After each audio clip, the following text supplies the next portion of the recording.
Right, Shabbat Shalom, everybody. We're ready to go now. Kind of ready. Start my timer here.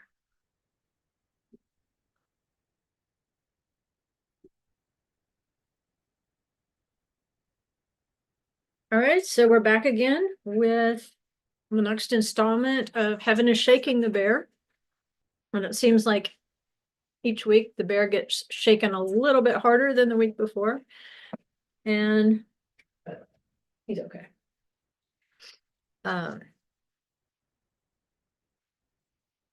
What we want to do today is build a little bit more on what we read in the scroll. That it's an Agadah, it's a story, but the contents of this scroll were very interesting. And so I'd like to bring out some points, especially now with Purim behind us, that really augment, I think, what we found in the book of Daniel.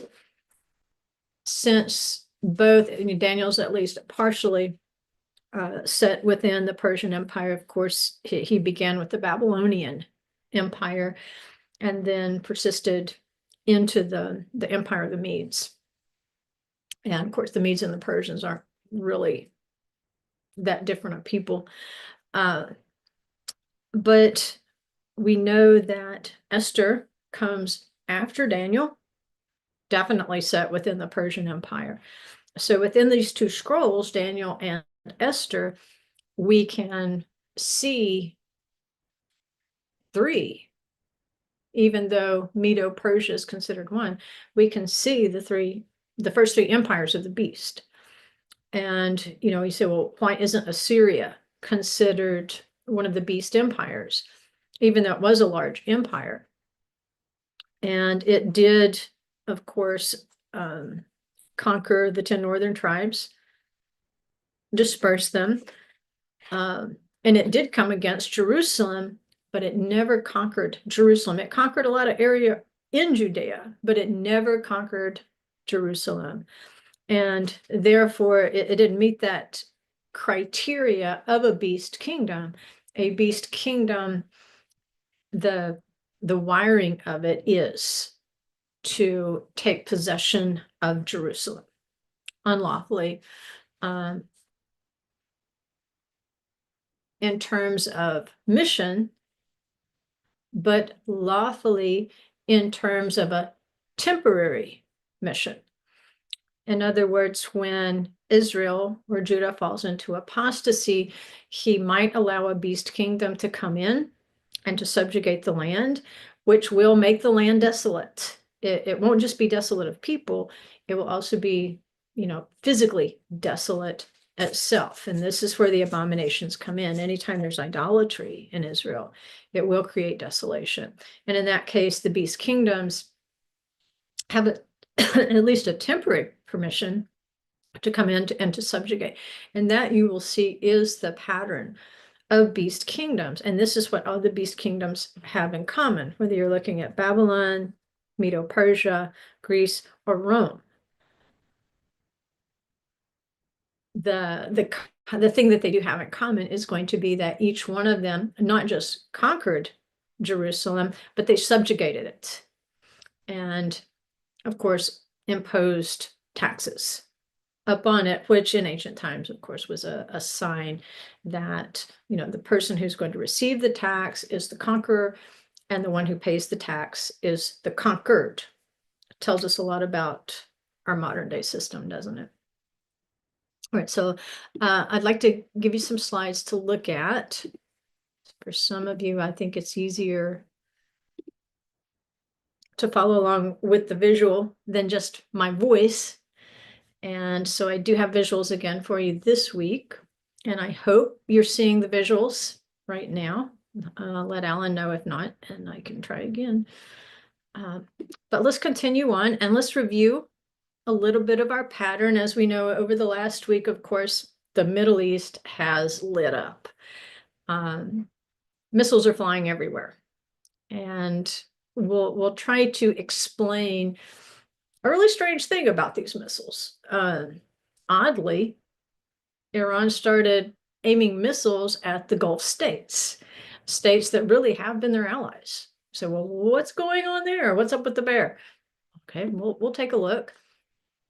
But as just a reminder, because I'm entitling this particular session Silver Bears, because remember, Medo-Persia was represented by the bear. The golden head was the lion. The silver upper torso is the Medo-Persian bear. The bronze belly, of course, is Greece. And then the iron legs were Rome. And so I'm tempted right here to jump off into why are there two arms, Medo-Persia? Why does Rome have two legs? Well, we not only have Rome, we have a Holy Roman Empire. But let's not chase that down. Let's just stick with something basic here so we can make some progress. But it's important to remember that the substance of the bear, as it appeared on the image of the beast in the time of Nebuchadnezzar, who erected the image, is that it's silver. It's in Hebrew, we would say kesef, kesef. So think of the bear as being silver, and there's something about the essence of the bear beast kingdom that has to do with kesef, or silver, money. And so we started pursuing this when we had this realization by looking at the calendar. And of course, we observed the 4 fasts that are mentioned in Zechariah because they are prophetic fasts. That really was how I realized that COVID was, a bigger thing than maybe people thought, because it was aligned with a biblical pattern. And so a worldwide plague kicking off on the 10th of Tevet, or being official, not kicking off, but being official on the 10th of Tevet, that was important to show that, yes, okay, here's prophecy cycling again. So this year, on the 10th of Tevet, this Hebrew year, we realized that officially an uprising began in Iran. It's one of many uprisings that have occurred since 1979 to try to overthrow the IRGC, and they've been unsuccessful. Many lives have been lost.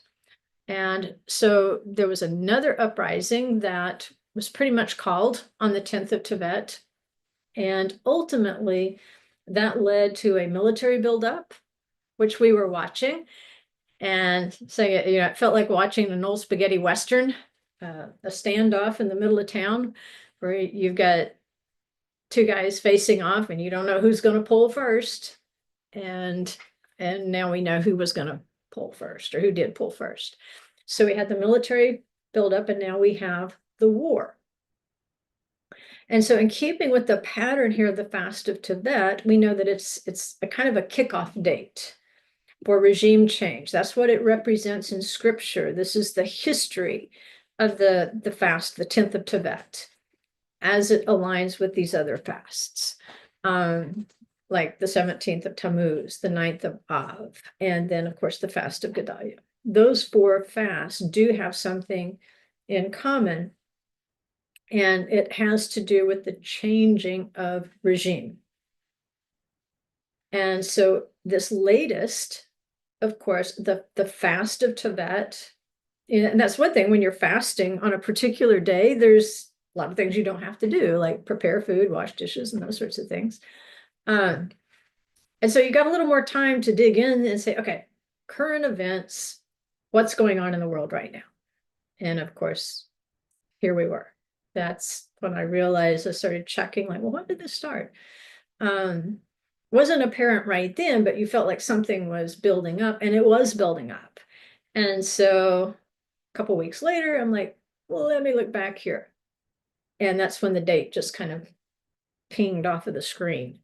So, okay, this is what the world is going to say is the kickoff date for this particular uprising. And of course, the uprising led to the war. But the fast of Tevet symbolizes or represents historically the kickoff date for something. This was when the siege began on Jerusalem in ancient times by Babylon. And so historically, maybe you won't see that much going on that particular day. But this will be a day when the change or the beginning of the change becomes official. It will be a recognized time by many people.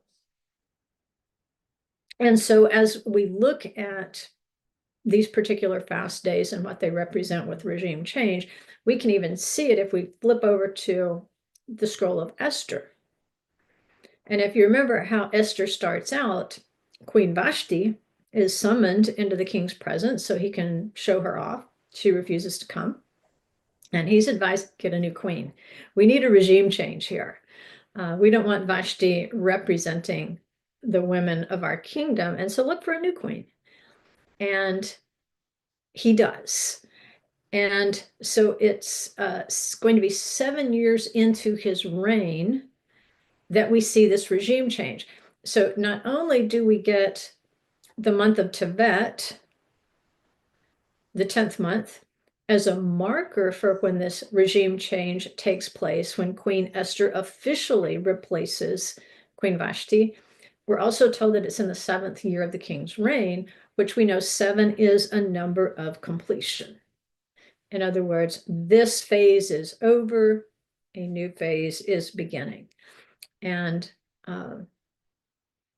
that's what it says in Esther 2:16. It says, so Esther was taken to King Ahasuerus to his royal palace in the 10th month, which is the month Tevet, in the 7th year of his reign.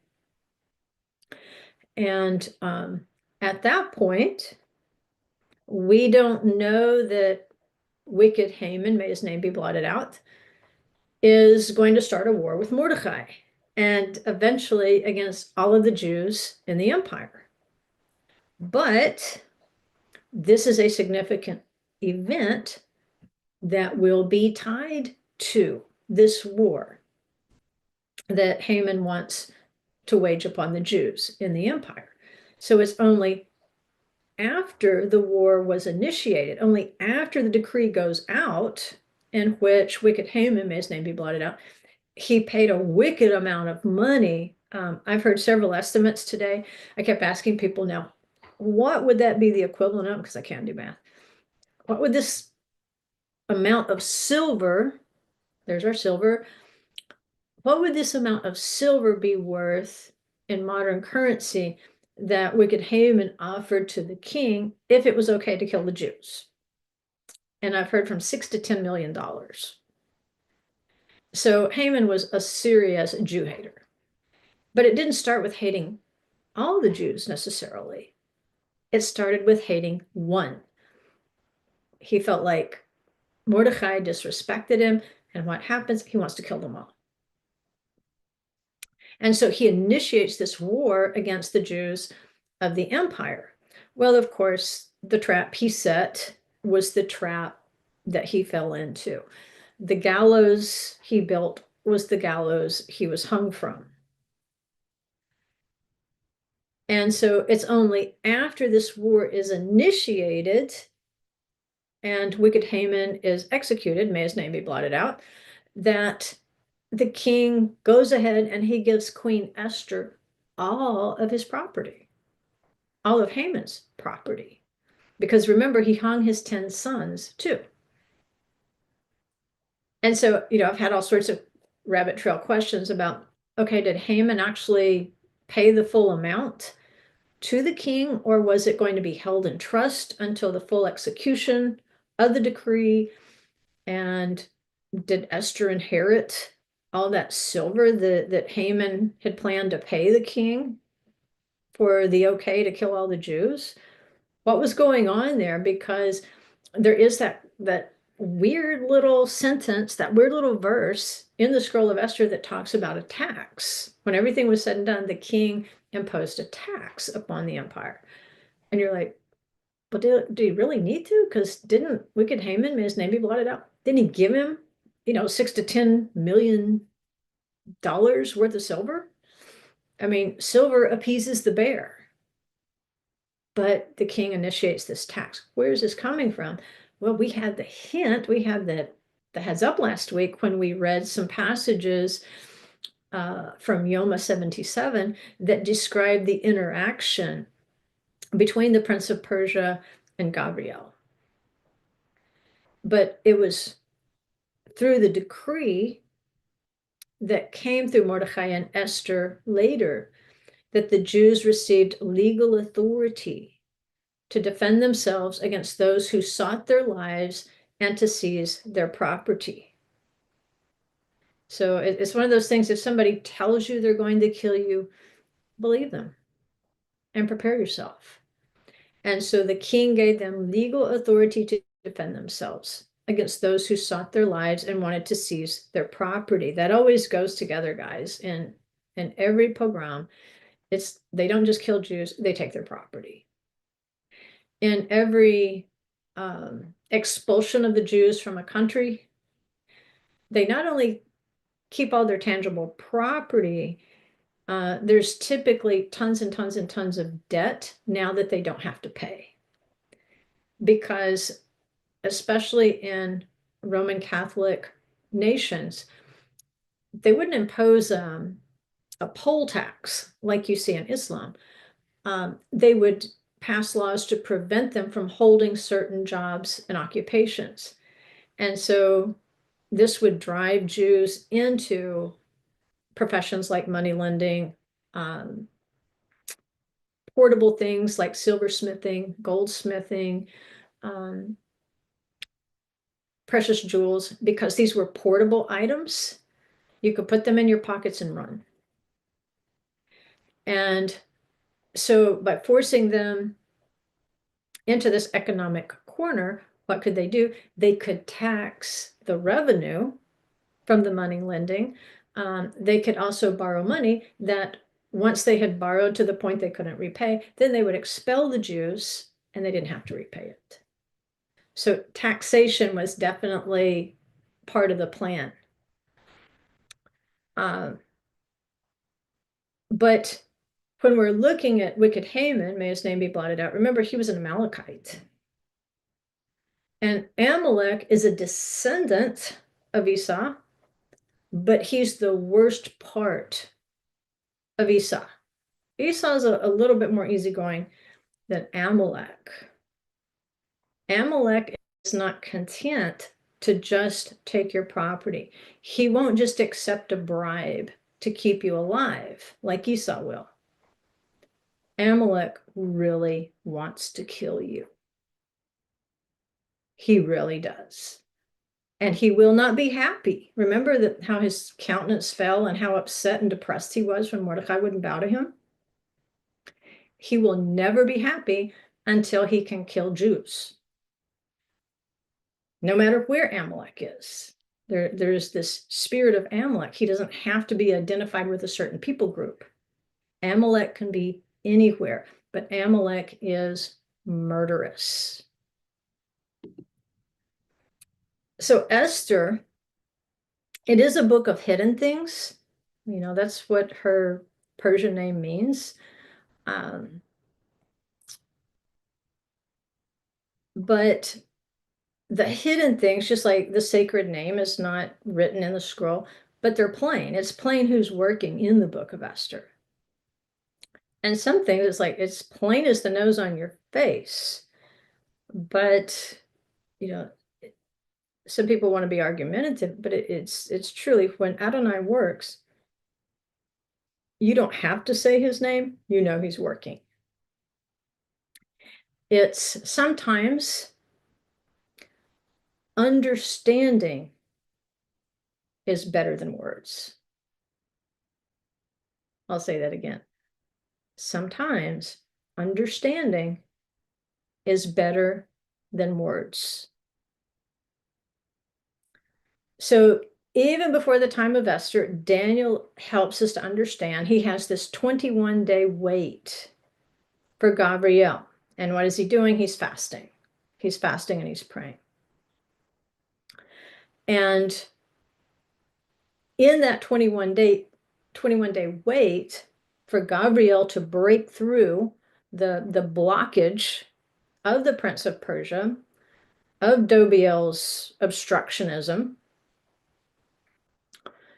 He really does explain this to us, at least from the Jewish understanding of those events. And so here's something to think about. 3 fasts are tied together. When we put these 3 fasts together, something emerges. When we put Daniel's fast, this 21-day period, Esther's fast, which was for 3 days during the days of unleavened bread, and the fast of the 10th of Tevet,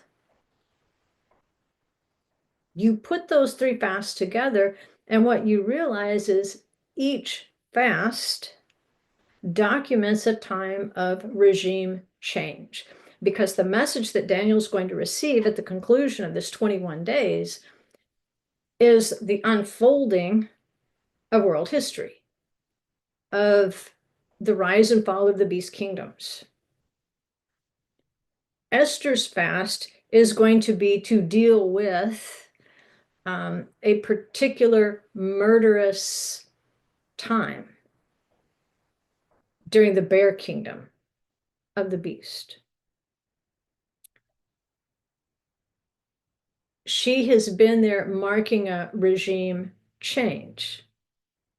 And not only will there be a regime change with a queen, Mordecai is going to be promoted to second in the kingdom. So the kingdom itself will have a new face as Esther and Mordecai are promoted and given the authority of the king's signet ring. The regime is changing. And so the same thing with the 10th of Tevet. We can see that there is regime change marked on the fast of the 10th of Tevet, historically, when the siege of Jerusalem would begin. What's happening? It's the beginning of the end. Jerusalem will fall. But the 10th of Tevet marks the kickoff of this regime change. And so as we're looking at the regime change that's documented in the scroll of Esther, at the end of her scroll, there's this detail, like I said, it seems like it's unrelated to the story, but it does have something to do with the story. And it's Esther 10:1. It says, "Now King Ahasuerus laid a tribute on the land and on the coastlands of the sea." He laid a tribute on the land and on the coastlands of the sea. So if you'll remember what we read of the scroll that Dobiel had,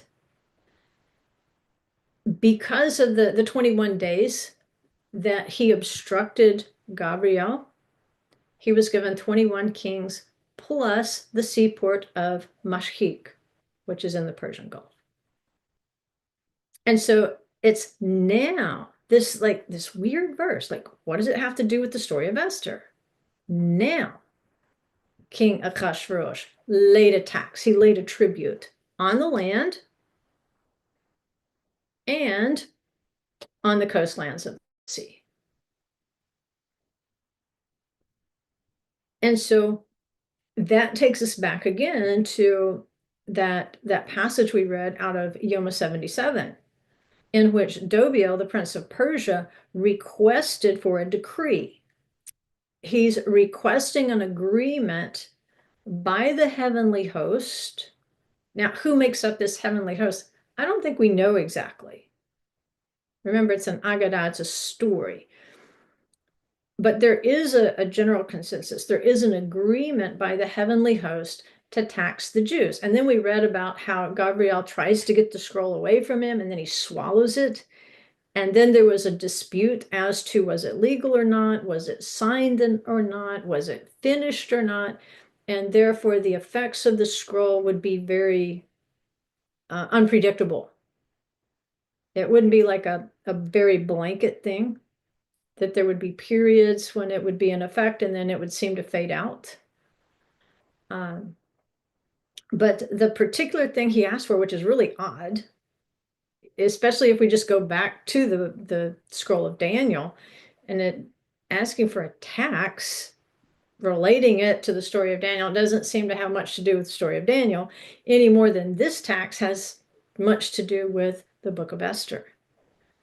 But when we understand that Dobiel, whatever his name is, we're calling him Dobiel, was the prince of Persia, and this is a specific thing he's requesting by agreement, basically by contract. Remember contract, because I want to go into that next week when we look at the gates of Jerusalem possibly as being prophetic.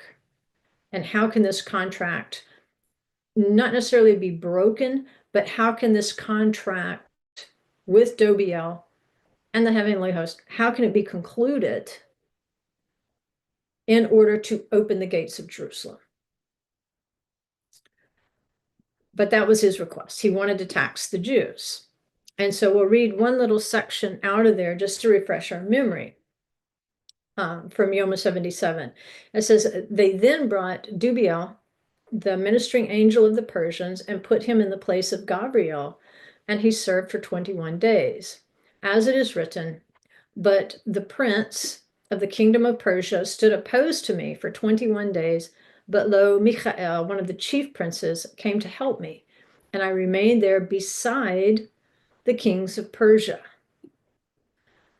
Corresponding to those 21 days, they gave him, the ministering angel of Persia, 21 kings who ruled, and the seaport of Mashhik. Now, the Persian Empire, of course, was much bigger than modern Iran. It extended all the way into Europe, Africa, Asia. And then last week we looked at, what is the significance of these 21? Because the 21 being half of 42, we know that the two she-bears killed the 42 boys.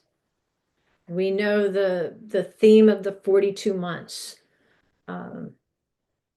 in terms of the Antichrist and the abomination that causes desolation and all that.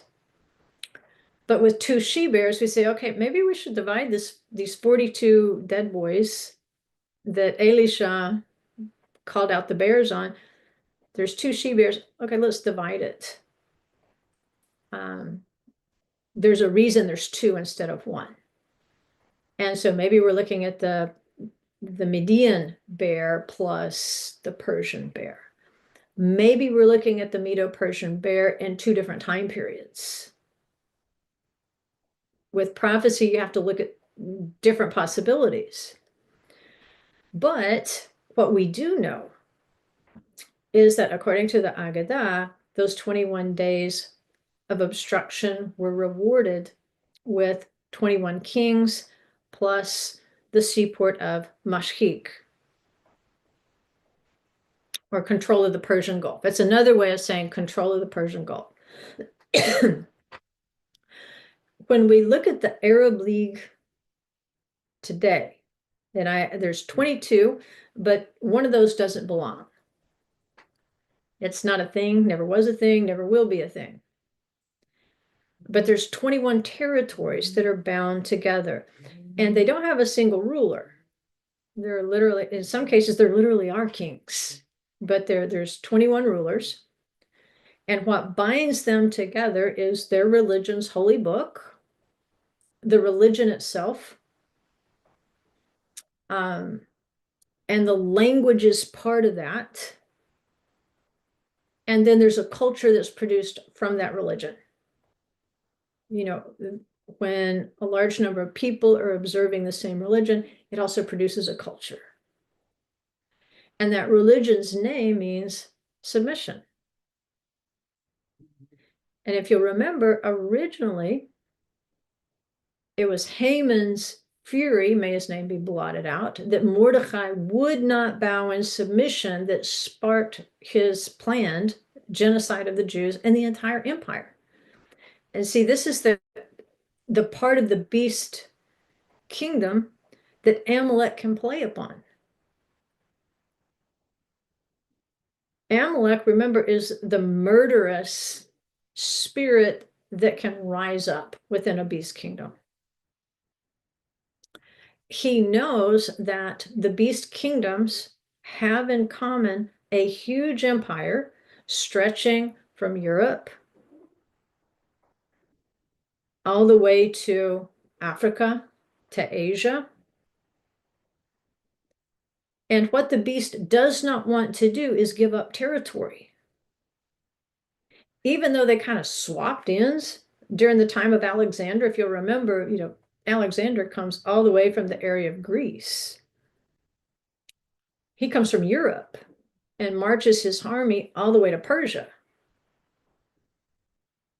to conquer. But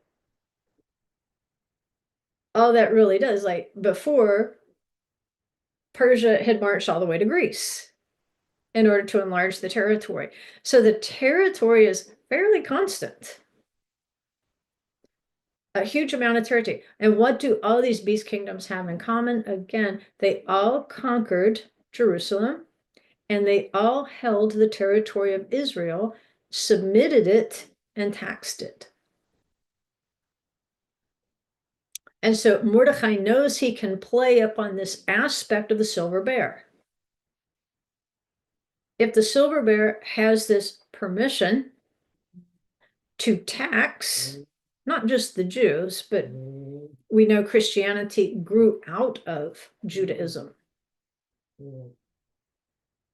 So this permission to tax, that's going to be something that wicked Haman, may his name be blotted out, he can play upon that because the beast does not want to lose territory. And so he says, I can give you this much money. Can you bribe the beast? A lot of times you can. Esau could be bribed. Jacob bought him off. You can buy off Esau on a good day. Not Amalek.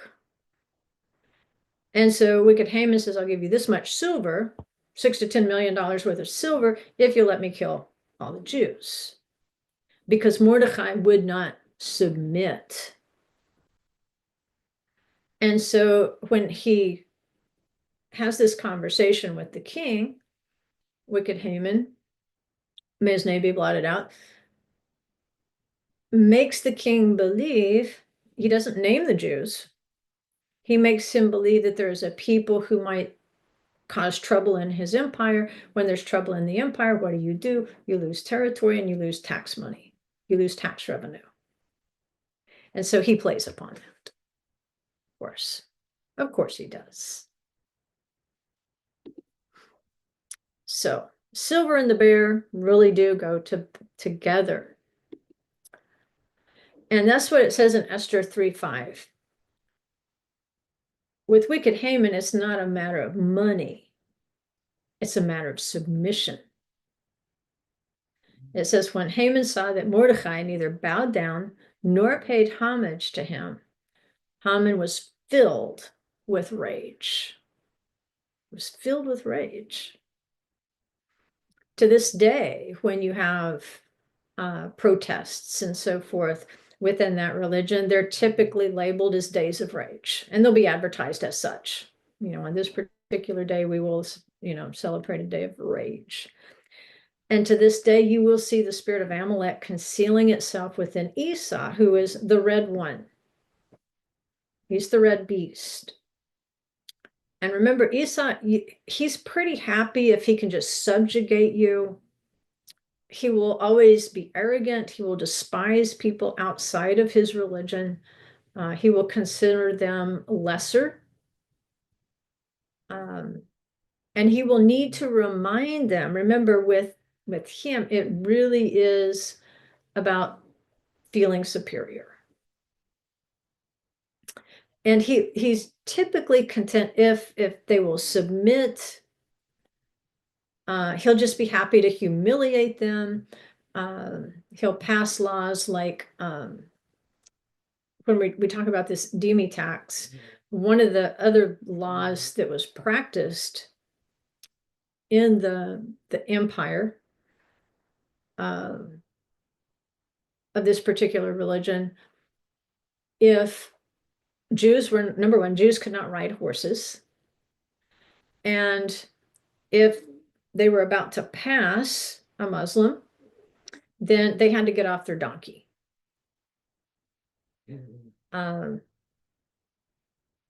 It was just a reminder, little things like that to remind them they were lesser beings. If you were outside of this religion, you were a lesser being. You are somebody to be despised. You were somebody who was unclean. You weren't supposed to take anything directly from their hands. They could set it down and then you could pick it up. But Esau's pretty content with this on most days. He just likes to submit people and humiliate them. And he'll have some occasional murderous outbursts. Yes, he will. But he can be bought off. And like I say, you don't necessarily have to read a shelf full of books on this topic. You can get a basic book and find out this stuff. And Islam, it's found in their holy book, imposed something called a demi tax. Jizya is the tax, and it's imposed on a dhimmi, which typically was a Jew or a Christian, but it meant non-Muslims, but primarily the people of the book, the Jews and the Christian. And it was to remind them of this low position, and it was protection money. You pay this money and I won't kill you. What a deal, right? And of course, the Jews and the Christians weren't permitted to serve in the military. You can see why, like, okay, somebody that you've mistreated and, relegated to a lesser class, deprived of certain opportunities and so forth, you can see why you'd be suspicious that they wouldn't be the most loyal in a battle. And so they weren't permitted to serve in the military. And they said, well, this will substitute for your service. But what it did in practicality is it kept the Jews and Christians, it kept a foot on their necks economically. It was very difficult for them to make a living because remember, there were certain occupations they weren't allowed to have. You even see that in World War II, which sowed the seeds of World War I, which sowed the seeds of World War II, where Jews did not serve in the military, and then they got mad at them about it. You can't really have it both ways, but that's the way it works with Esau and Amalek. The tax was typically required of working age, able-bodied men. Women, children, the elderly, the poor, slaves, and then the Christian monks generally were exempt. And you see, this is exactly what Gabriel argued for in Dobiel's scroll poll tax. Because remember, in Hebrew, silver is kasef. It's another word for money. And that's what we know about the Persian bear. The Persian bear is silver. And so there will be an aspect of the beast kingdoms that is very interested in taxation, particularly upon Jews. And then, as Islam came to the forefront in the 6th century, then of course the taxation of the Christians, which were considered an offshoot of Judaism. And so Esther 9:1, let's take a look at that. It says, now in the 12th month, that is the month of Adar, on the 13th day, when the king's command and edict were about to be executed, on the day when the enemies of the Jews hoped to gain the mastery over them, it was turned to the contrary, so that the Jews themselves gained the mastery over those who hated them. So you see, that is not everybody in the Persian Empire attacked the Jews when they were given permission. Now, what was the decree that Esther and Mordecai sent out? Was that sufficient to let them know that this won't go well because the king is married to a Jewish wife? Did that hold them back? I don't think for everybody. I think there were a lot of good people in the kingdom who wouldn't have attacked the Jews in any case. But among the population, remember, is Amalek. No matter where you go in the kingdom, no matter which of the 127 provinces from Europe to Asia to Africa, there will be a number among them that do have the spirit of Amalek, and they hate Jews and they want to kill them. But they will embed themselves in systems where they can gain mastery. Remember, the Greeks brought into the beast equation the spots, which represent the organizations, government, politics, education, religion, medicine, sports, you name the organization, it can be used to control people. And so Esau, the red one, learned to use these systems to subjugate people. And so when religion is used to subjugate people, to gain mastery over them, you can see why Amalek would embed himself. That spirit would want to embed within there. It's not going to characterize every single person within that religion. We're all products of where we were born and when we were born. But Amalek is very intentional. And so then in Esther 10:1, then we have this little verse. Now, King Ahasuerus laid a tribute on the land and on the coastlands of the sea. So what is he doing? He's sending that tax out throughout the empires, throughout the empire. Remember, it's 127 provinces, which not so coincidentally is the age of Sarah when she died. So Queen Esther was the queen over 127 provinces. And from this, we understand that there were Jews living in all 127 provinces. They had been not just exiled, but dispersed. So maybe the silver bear at this point, he's trying to augment the silver gift that he received for permission to kill the Jews.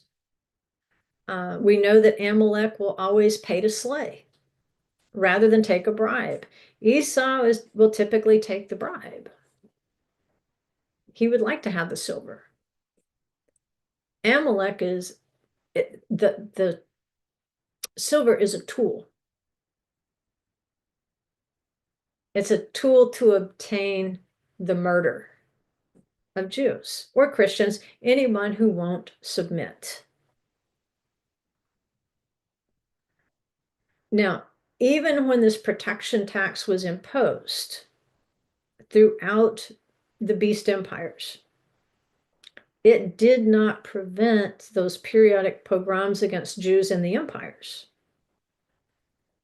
Religious fervor, and that's both Muslim and Christian, led to riots. I mean, we're just like, what are you talking about? Well, if you know what Kristallnacht is, as Nazi Germany was gearing up to burn 6 million Jews and anybody else who they considered inferior. Remember, here's the pattern. It was basically destroy their property and kill them with it. If they happen to get in the way, kill them too. And that's why I say the protection tax didn't protect. And so this periodic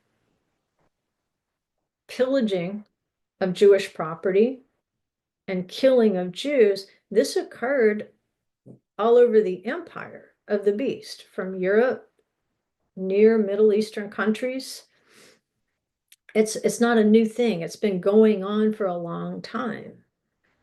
And, um, just reading Persian history myself, because like I say, I'm half Persian, so Persian history has always interested me.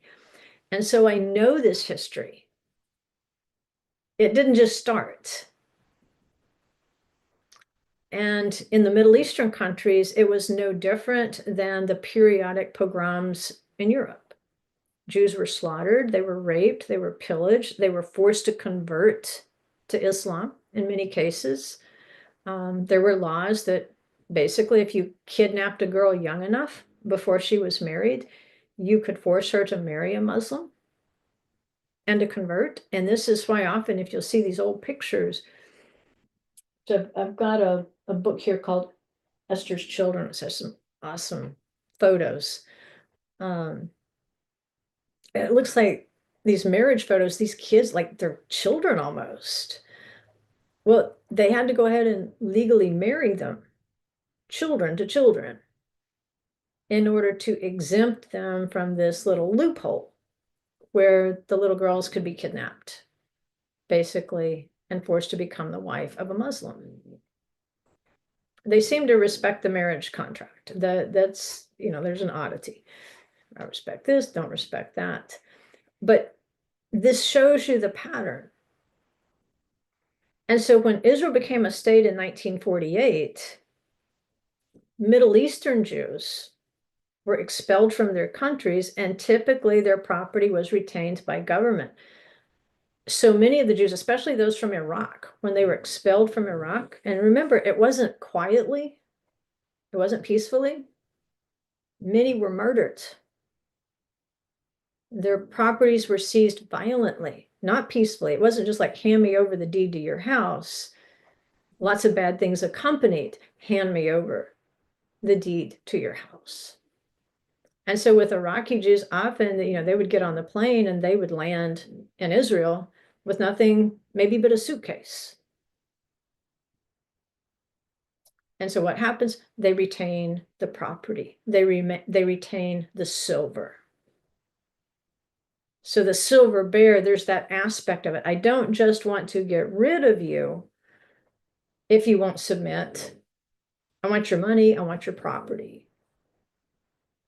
And this is why Israel, to that mindset, cannot exist as an autonomous state. You say, well, how many times have Palestinians had the opportunity to have their own state and they turned it down? Because in their mindset, and the rest of the nations around them who share their religious fervor, they can only see Jews and the Christians also living in Israel, from ancient times. They can only see them as submitted dhimmis. They can only see them as those who must be submitted to their master kings. There must be Islamic kings over these dhimmis. This is an intolerable condition to Amalek.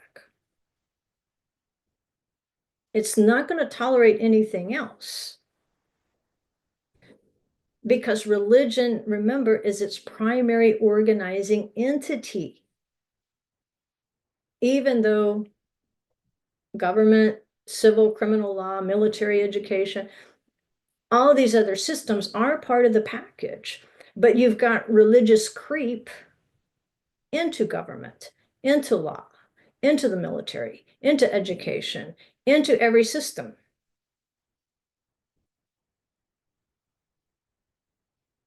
And so there are a few very small Jewish communities in the Middle East. And this is precisely why Iran keeps a small community of Jews, because they're used for propaganda. And the propaganda is, oh, they live in total harmony with us. You got to rethink that. You need to read the real history. I say, I've got some books right here on my shelf. I wish I could take the content of those books and put it in your brain. But you have to rethink that when you see that. If you see an article where it looks like the Jews of Iran are really happy, They better be, because they live in constant fear and limitation on their speech. They get one representative in the government, and they don't benefit from justice. They live under Islamic law. This is an article from last year, November 4th, 2024. This was from Israel National News. I'd been following it on some other sources, but I'd been following since the young man had been found guilty. And there'd been a lot of lobbying and so forth to not to execute the young man. They did anyway. And so the title of this Israel National News article is Iran executes Jewish man who acted in self-defense. Arvin Gharamani, age 20, was ambushed at age 18 by 7 Muslim men and stabbed by one of them. He fought back, killing his attacker, but was then charged with murdering a Muslim. And here's the article, just a summation. It says, Arvin Gharamani, now 20, was convicted of murder after he acted in self-defense. In 2022, he was ambushed by 7 men in the city of Kermanshah. One of the attackers, a 40-year-old Muslim man who allegedly owed him money, gee, there's a theme here, stabbed Gharamani, who fought back and used the same knife to fatally stab his attacker. He was arrested and convicted of murder for killing a Muslim man, despite the fact that he acted in self-defense and was not the attacker in the case. He had been set to be executed earlier this year, but international pressure, as well as pressure by human rights organizations to cancel the sentence, caused Iran to delay the execution. Now watch this. We're talking about subjugation, using these organizations to subjugate and to tax. The Jewish community also worked with the family of the Muslim man, attempting to pacify them so that they would appeal to the court to erase the sentence. But these efforts did not bear fruit. In Gharamani's case, the court allowed the quote-unquote victim's family to forgive him, which would have led to the sentence being canceled. Didn't work. So Iran has not issued an official confirmation of the execution, but independent journalists succeeded in locating his death certificate. Do you see how you can set up laws that aren't laws at all? Do you see how passing a law like this, this quote unquote victim's family could have been bribed to go to the judge and have them cancel the sentence? Could have been bribed. But what do we see here? The spirit of Esau wasn't enough. It was the spirit of Amalek. He had to die because he would not submit and allow himself to be robbed of his money and then killed for the crime of lending money to a Muslim. As it was in the days of Sodom, some of the stuff going on in Sodom in the time of Abraham was very similar to this. The laws were crazy. And that's what we have to remember about Amalek. They cannot abide Jews or other faith groups having autonomy. They cannot be allowed to live if they don't submit. Remember, the bear is slow. Remember when we studied what is a bear? What's a dove? Why is he called Doviel? It's slow. It's very patient.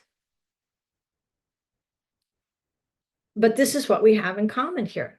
The Babylonian Empire, the Medo-Persian Empire, the Greek Empire, the Roman Empire, and now our 10 toes that are all over the earth, working through those systems. They have at heart a conquered and submitted through heavy taxation, ancient Israel and Judah. So whatever's going on in the modern world in some way traces back to that ancient time. We conquer them, we submit them, and the sign that they're submitted is the taxation. And so these taxes, these levies, they're an agreement, they're a contract. The one who receives the taxes is the greater, the payer is the lesser. And it keeps the payer in a weak economic status, and it makes it more and more difficult through laws and so forth to challenge the status quo. And that explains Dobiel's request for a tax on the Jews under his 21 kings and this Persian Gulf seaport.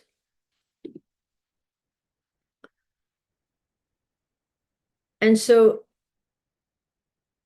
although it's obvious that the Persian Gulf nations are providing the US military their bases, it's a really weird decision for Iran to launch hundreds of missiles and drones toward their Gulf neighbors, especially, well, I misspelled that, Qatar and UAE, because they provide Iran liberal aid, comfort.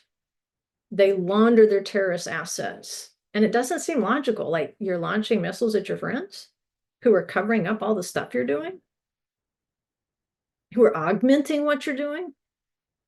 Really, they're playing both sides against the middle here. And yet Iran launches missiles at them. They've even launched some random missiles towards Cyprus or Azerbaijan. And yet it's the Gulf nations that have taken most of the fire. And it's going towards civilian targets, not just military.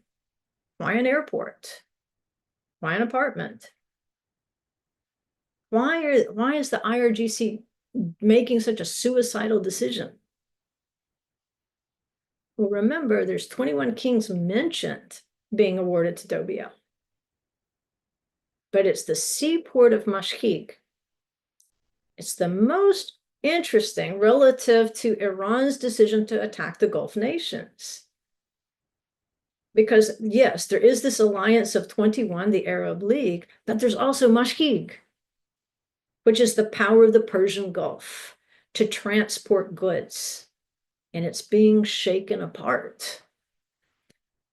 This alliance of these kings and the power over the Persian Gulf, it's being shaken. Those who we knew were confederated, not so much anymore.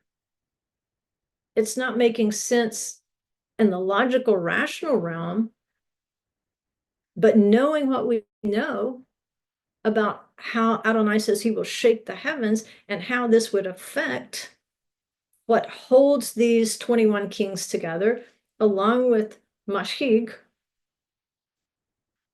now it's starting to make sense.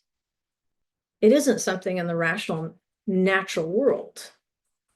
It's something happening in the heavenlies. Yes, there was this heavenly host that agreed to Dobiel's request.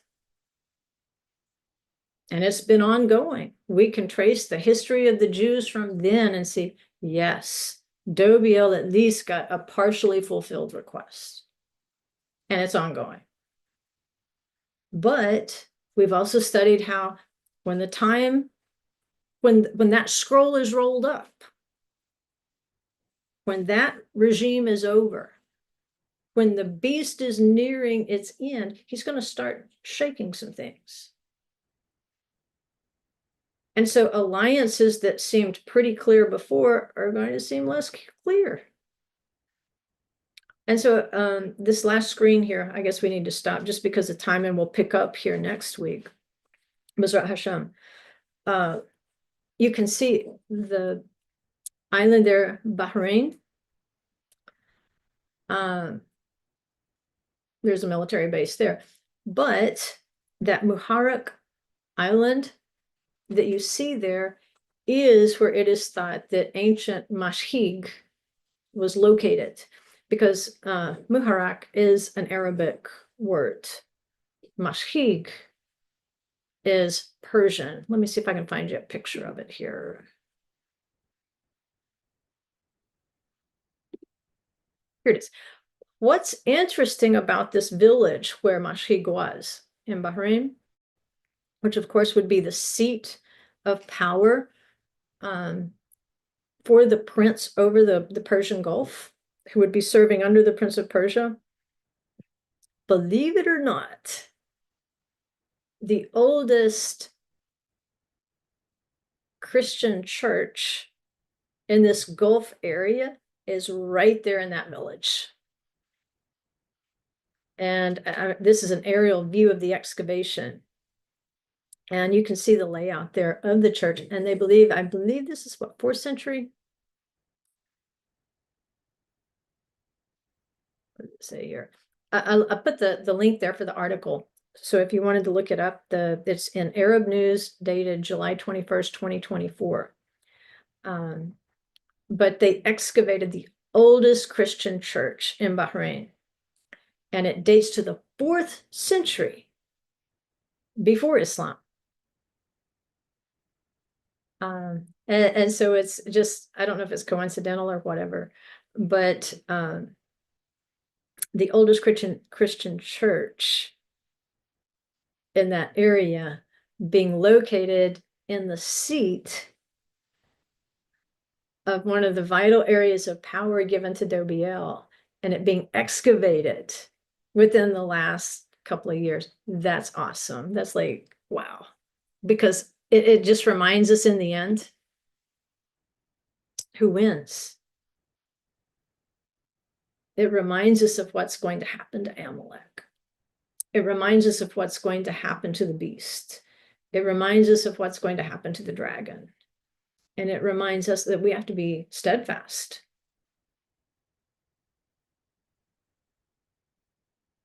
I don't know if the people who built that Christian church back in the 4th century, which they probably built it before that, but that's like the latest they believe it was occupied. The ones who built it, I don't know if they had any idea of the significance of the Persian Gulf and the Strait of Hormuz. Not just, from the time that oil began to be produced, because really the price of oil does drive the world right now. And it fuels armies, and it still fills the coffers of the Silver Bear. But like, I think I've mentioned this last week, but in threatening to close off the Strait of Hormuz historically to stop the flow of oil, Iran has kind of put its own neck in a noose, because now launching all these missiles at its Gulf neighbors, it's freezing the shipping. 40% of Iran's food comes through the Strait of Hormuz. So it's like the spirit of Amalek, you have stuck your own head in the gallows you've built for the Jews, folks. Just look at the history. But it's not logical. Amalek is not logical. You can reason with Esau quite a bit. They have good days and bad days. But Amalek, you can't. And, since 48, silver has been flowing to organizations like Pasdaran, which turned into Hezbollah. The PLO, Hamas, Islamic Brotherhood. This is what the Silver Bear will do, because there is an Amalek spirit embedded among it. It will very aggressively spend the money, just like wicked Haman, may his name be blotted out, to entice others to kill Jews or Christians. Basically, they're going after the Jews because they're closer, but don't think they aren't going after the Christians. They are. We're starting to see that now. Really no distinction with them, because these won't submit. And that's just it. We cannot bow ever. We cannot submit ever. to the beast. We submit to the King of Kings. You know, the battle cry right now for Persians wanting to overthrow the regime is Javid Shah, which is long live the king. Bring the king back. You know, our kings wanted to help Jerusalem rebuild, not murder them. And so a strange alliance coming up, even as we see the shaking of that silver bear in the modern beast. And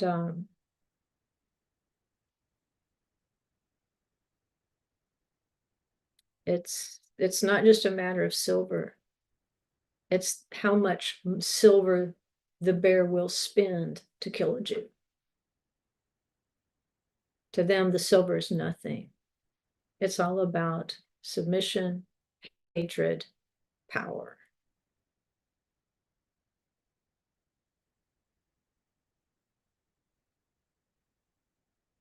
And it's because so many times that hatred is blind that they do end up putting their own necks in a noose that they've, you know, tied for someone else. So we'll quit there. Lots more to talk about. And serious, I know it's so heavy, it's so serious, but we need to know our times. And we need to warn people. You know, if we know and we can't speak up, then we're kind of complicit in what happens to us. And so many things going on in the world right now in terms of Islam taking over Christian territory, it's because we've been passive and therefore complicit. Not a good thing. There's good people. But the spirit of Amalek that's embedded among it, not a good thing. That's why I'm hoping that there is a full regime overthrow in Iran, because I believe, if I'm not mistaken, right now, Iran has the largest underground church in the world right now, and growing. And you do want people to have freedom, but not freedom to act just like, you know, the idolatry that goes on in the West and the immorality that goes on in the West, but to have the freedom to worship the King of Kings. All right, so we'll stop it here. Love you guys. Praying for you. Pray for us. This is gonna stir up some stuff, I know. But ultimately, we do stand before the King of Kings and give an account. And if we know things, we need to warn, you know, not out of hatred, not because we hate somebody or we hate people, but because we love people. We love them enough to warn them. All right. So I'll say Shabbat Shalom to some of you and Shavua Tov to others. See you guys next week. B'ezrat Hashem.